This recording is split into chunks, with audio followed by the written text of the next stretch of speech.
Thank you very much, sir. First of all, I would I would like to thank my party and my leaders for giving me this opportunity, and also thank you for giving me this opportunity, sir. Sir, I want to really congratulate the Honorable Finance Minister. Under the leadership of the Honorable Prime Minister, she has presented a very important budget. It is an all-encompassing budget where it has taken care of everyone. So there is something for everyone in this budget. Sir, लेकिन इस budget को मैं बहुत लोगों को सुन रहा था, यहाँ पर बहुत पुराने जो मंत्री भी रह चुके हैं ऑपोजिशन बेंच पे, और बहुत सारे ऐसे लीडर्स को मैंने सुना जिन्होंने बजट के बारे में काफ़ी टिप्पणियाँ की। लेकिन मैं कहना चाहता हूँ कि सर, बजट को किसी बैकड्रॉप पे देखना चाहिए, किसी कॉन्टेक्स्ट में देखना चाहिए। आइसोलेशन बजट को कभी नहीं देखना चाहिए। जब बजट प्रेजेंट करती है सरकार तो उसका कोई मकसद होता है, और उस मकसद को देश के मकसद से को अकेले रख के नहीं देखना चाहिए। इस बजट में सरकार ने जो बजट पेश किया, इसको आइसोलेशन में नहीं, साइलो में नहीं, बल्कि इस बजट को एक कंटिन्यूटी में देखना चाहिए कि पिछले सारे जो बजट अभी तक पेश किए गए सर, और जितने आत्मनिर्भर पैकेज रहे, और जो सरकार 2014 से जो एक चरबराती इकोनॉमी को सुधारने की जो पेशकश कर रही है 2014 से, उसी नज़रिए से देखना चाहिए कि उस पूरे 7 सालों में जो हमने बहुत सारे जो रिफॉर्म्स किए हैं, रिफॉर्म मेजर्स लिए हैं, स्ट्रक्चरल रिफॉर्म्स किए हैं, पॉलिसी रिफॉर्म मेजर्स किए हैं, और बहुत सारे जो ऐसे डिसीजन लिए हैं जिससे आज जो है इकोनॉमी जो है एक बहुत स्ट्रांग इकोनॉमी उभर के आई है। ये हमें सबको मालूम है, और मेरे ख्याल से अपोजिशन बेंच को ही मालूम है कि हम 2 साल, एक तीसरा साल है सर, जब हम कोविड से जूझ रहे हैं। सर, हमें बधाई देता हूँ आदरणीय प्रधानमंत्री जी को के और देश के जो फ्रंट लाइन वर्कर्स थे और सारे साइंटिस्ट को कि आज हम बड़ी अच्छी स्थिति में, बड़े सुरक्षित स्थिति में अपने आप को सुरक्षित महसूस कर रहे हैं। लेकिन इसके पीछे एक लीडरशिप थी, इसके पीछे एक सोच थी, और प्रधानमंत्री इसके बधाई के पात्र है। लेकिन उससे हट के मैं कहना चाहता हूँ कि जब ये कोविड आया, और कोविड के परिप्रेक्ष्य में आप देखिए जब Sri Jafar Islam, it is beyond 3 now. Yes, The 3 House was supposed to adjourn. But if, we have some pending business like special mentions and all, very short business. So we want to finish it. If the House we want to extend the House for another 15 minutes. If the House agrees. Okay. Okay.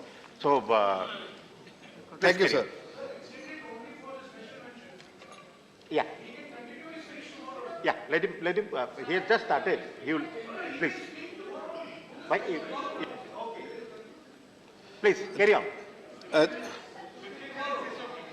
Thank you very much, sir. I'll finish in 15 minutes. So I was talking about the period we had in COVID, और वो 2 साल का वक्फा जो तीसरा साल है sir, उसमें हमने जो तकलीफ़ों का दौर देखा है, जिस तरह से पूरी दुनिया की इकॉनमी चरमराई, जिस तरह से पूरी दुनिया की इकॉनमी लड़खड़ाई, भारत को एक्सेप्शन देश नहीं था, भारत की अर्थव्यवस्था को भी असर पड़ा। लेकिन हमने जो रिफॉर्म्स मेजर लिए थे, आज जो लोग क्रिटिसाइज़ करते हैं कि इकॉनमी अच्छी हालत में नहीं है, वो उनको मैं बताना चाहता हूँ कि आज के हालात में अगर इकॉनमी को देखिए सर, तो आज के हालात में अगर आप देखिए तो इकॉनमी जो है सबसे तेज़ी से चल रही है। इस बार का हमारा जो 9.2 का जो जीडीपी रहा है, जीडीपी ग्रोथ, वो अपने इस बात को दर्शाता है कि हम एक बुरे दौर से वापस आ गए हैं। हमने रिकवरी मोड में है, रिकवर करके तेज़ी से हमारी इकॉनमी बढ़ रही है।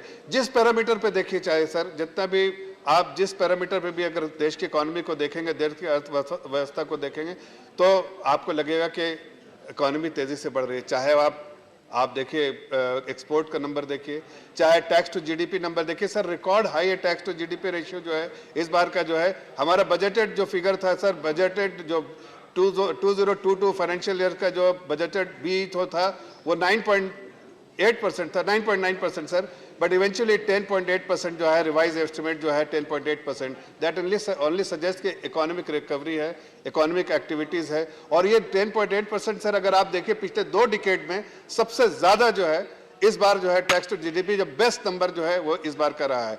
और इस बार जब देखिए अगर आप अगर जो इस पे एक्सपोर्ट्स का नंबर देखिए, तो एक्सपोर्ट्स का नंबर जो है सर ऑल टाइम हाई चल रहा है सर। पर मंथ जो है वो $32-33 बिलियन का चल रहा है। अगर आप देखिए क्रेडिट ऑफटेक जो है नहीं हो रहा था बिकॉज पिछली सरकार ने इतने लोन बांट लिए थे, उसके बारे में कभी नहीं बात करते हैं कि हमने इतने लोन बांटे, लेकिन वो बात करते हैं कि लोन जो वापस कभी नहीं, उसको सुधारने के बाद डिलेवरेज कंपनी करने, जो लेवरेज इतना कंपनी कर चुकी थी उसको उन्होंने डिलेवरेज किया। और अब इकोनॉमिक रिकवरी के साथ साथ ये भी दिख रहा है कि देखिए क्रेडिट ऑफटेक भी है, अभी 9.9% प्लस में क्रेडिट ऑफटेक है, जो कि पिछले महीने में 7% था। तो ये सब चीज़ें दर्शाती है कि sir economy going in the right direction, back in order और it's moving very fast. That's why अगर आप ग्लोबल पर्सपेक्टिव से देखें तो सबसे फास्टेस्ट ग्रोइंग इकोनॉमी है, और दुनिया के जो निवेशक है वो हिंदुस्तान में आज इन्वेस्ट कर रहे हैं। जो रिकॉर्ड जो है हमारा एफडीआई है 62 बिलियन, अगर प्रो रेटा बेसिस पे देखें तो 64 बिलियन डॉलर जो है हमारा आएगा, वो अपने आप में एक बहुत बड़ा नंबर है। इसलिए कि इंडिया को आप ब्राइट स्पॉट देखते हैं। क्या सोचते हैं सर ग्लोबल इन्वेस्टर्स, क्या सोचते हैं?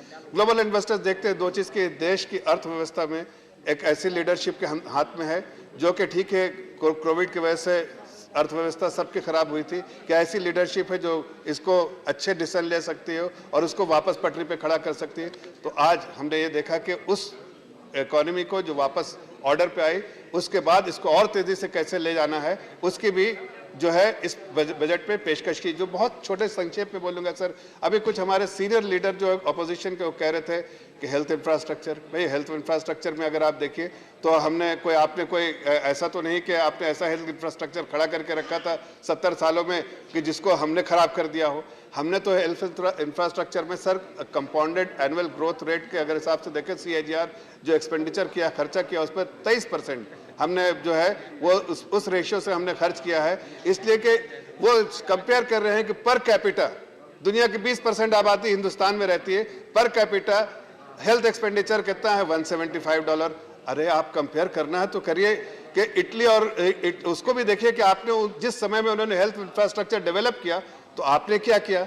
आपने तो दुनिया के जो 200 कंट्रीज में के बाद आप आते हैं हेल्थ इंफ्रास्ट्रक्चर में, जबकि आप जो रेफरेंस दे रहे हैं, रेफरेंस पॉइंट है आपका अमेरिका का है, आपका इटली का है, जो कि नंबर 1 नंबर 2, आप फ्रांस और जर्मनी की बात करते हैं। ये इन सब कंट्रीज की बात करते हैं जिन्होंने हेल्थ इंफ्रास्ट्रक्चर में लीड लिया था सर। जब हम सो रहे थे तो उन्होंने लीड लिया था। अब ये सरकार जो है लीड ले रही है, इसीलिए खर्चा भी कर रही है। और उसका ये भी दिख रहा है कि आज जो पिछले साल बजट में सबसे बड़ा लार्ज एलोकेशन हेल्थ सेक्टर में हुआ, और उसके बाद हमने देखा कि जो गांव-गांव तक जो हमको आज राहत पहुंचाने का काम हम कर पा रहे हैं, जो हमने जो गांव-गांव में जो हेल्थ केयर सेंटर जो हम खोल रहे हैं, इससे किसको फायदा होगा? इससे आम जनता जो आज भाग के अगर छोटे शहर में, हम जैसे लोग जो छोटे शहर से आते हैं सर, जो हमने बचपन छोटे शहर में गवाया है, तो हमने छोटे शहर में जब हमने गुजारा है तो देखते थे कि कोई बीमार पड़े तो उसको किसी बड़े शहर में ले जाना पड़ता था। आज इस सरकार की एक कोशिश है कि हर छोटे शहर में एक अस्पताल हो, मेडिकल सेंटर हो, ऐसे सेंटर हो जिसमें इलाज हो सके। तो ये सरकार की सोच है, आपकी सोच नहीं थी। आप क्रिटिसाइज कर रहे हैं लेकिन आप अपना इंट्रोस्पेक्ट नहीं करें कि आपने क्या किया था। उसी तरह से अगर बहुत सारी चीज़ों के बारे में बात करना चाहते हैं सर, तो मैं आपको बताना चाहता हूँ कि एजुकेशन सेक्टर में हमने इस बार जो है एजुकेशन सेक्टर में 1 लाख एजुकेशन के लिए 1 लाख करोड़ का जो है बजटरी एलोकेशन किया है। आप जरा 2014 में देख लीजिए आपका क्या बजटरी एलोकेशन था। आपका बजटरी एलोकेशन था नॉट इवन 50,000 करोड़। वहाँ से हम अपने 7 सालों में डबल कर दिया सर बजटरी एलोकेशन। आप इसलिए कि हम चाहते हैं कि गांव-गांव तक एजुकेशन में हर तरह का वो सपोर्ट मिले अपने आने वाली पीढ़ी को, ताकि वो पढ़ लिख के आगे बढ़ पाए। सर सबसे बड़ी इंपॉर्टेंट चीज़ है कि इस बजट में क्या है। इस बजट में लोग कह रहे हैं अनएम्प्लॉयमेंट की बात कर रहे हैं। साहब अनएम्प्लॉयमेंट कैसे ठीक होगा? आपने तो बार बार CMI का डेटा, आपने हर जगह पे आप CMI का डेटा बात करते हैं। जब आप CMI का डेटा ले लीजिए, पिछले जो प्री कोविड लेवल और अभी ले लीजिए, तो आपको समझ में आएगा प्री कोविड लेवल में जो सिचुएशन थी उससे वापस आ गए कोविड लेवल में। जितने 24% जो अनएम्प्लॉयमेंट रेट था वापस आ गए, हम ठीक से आ गए हैं। और जब तेज़ी से इकोनॉमी बढ़ रही है और जब इस तरह का कैपिटल एक्सपेंडिचर जब हमने कमिट किया है कि हमारा फोकस क्या है सर, कि हम कैपिटल एक्सपेंडिचर करेंगे। आप कह रहे हैं कि डिमांड कंजम्पशन बढ़ाए। कैसे डिमांड कंजम्पशन बढ़ेगा? सिर्फ पैसा बांट देने से, या कि परमानेंट सॉल्यूशन निकालना है? परमानेंट सॉल्यूशन कैसे निकलता है सर? जब आप इन्वेस्ट करेंगे, जब इंफ्रास्ट्रक्चर में फोकस करेंगे, इसलिए कि मल्टीप्लायर इफेक्ट है इसका GDP पे। आप अगर चाहे एक रुपया इन्वेस्ट करते हैं तो अगर इंफ्रास्ट्रक्चर में करते हैं, रेल में करते हैं तो 5-5.5% रुपये उसका नेशनल जीडीपी में कंट्रीब्यूशन होता है। इसलिए कि बैकवर्ड इंटीग्रेशन, फॉरवर्ड इंटीग्रेशन दोनों को लेते हुए आप रोड पे करते हैं तो 3-3.5 रुपए का होता है। उसी तरह से हमारे सरकार का फोकस और जॉब एम्प्लॉयमेंट क्रिएशन होता है।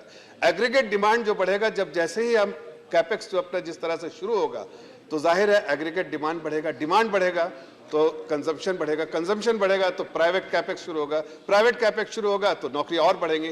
तो ये तो बिल्कुल वर्चुअस साइकिल है सर।